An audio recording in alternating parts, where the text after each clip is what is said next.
La communauté congolaise vivant à Budapest, une grande famille réunissant les compatriotes de divers horizons qui sont venus témoigner leur attachement à leur patrie, profitant de la présence du président de la République en visite d'État à Budapest.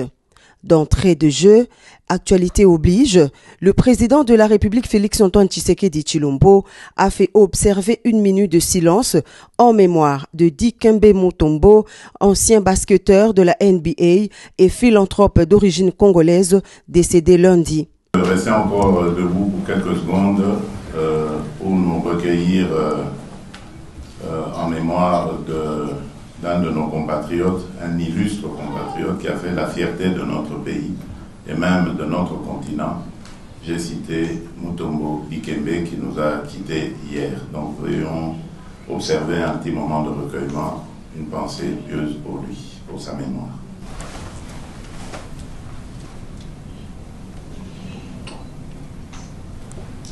Je vous remercie.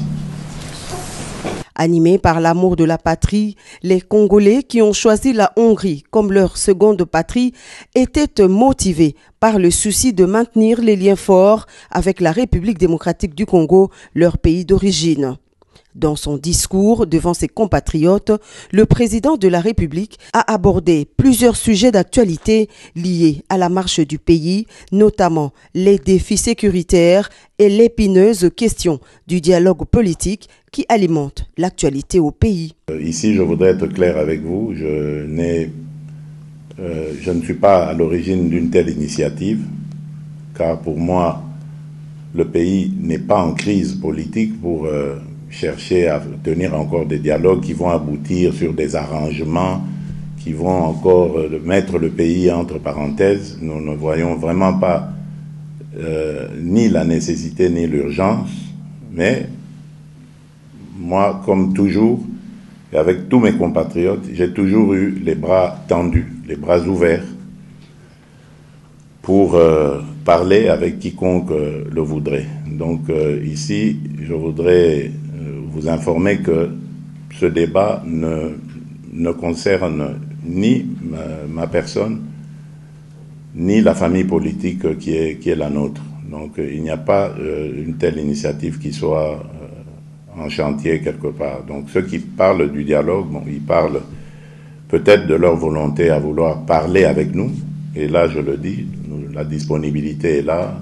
Tout compatriote congolais a droit au débat, a droit au chapitre, a droit au dialogue avec même le chef de l'État s'il le désire, mais évidemment en tenant compte du respect de nos lois, du respect de la bienséance et ne pas venir avec des menaces ou des vociférations pensant pouvoir intimider qui que ce soit. Une séance de questions-réponses a permis aux membres de la communauté congolaise de Hongrie d'exprimer leurs préoccupations et leurs espoirs. Des sujets variés ont été abordés, notamment l'éducation et les opportunités d'investissement en RDC. L'occasion pour le président de la République d'encourager ses compatriotes à maintenir les liens forts avec la terre de leurs ancêtres, le Congo. Merci.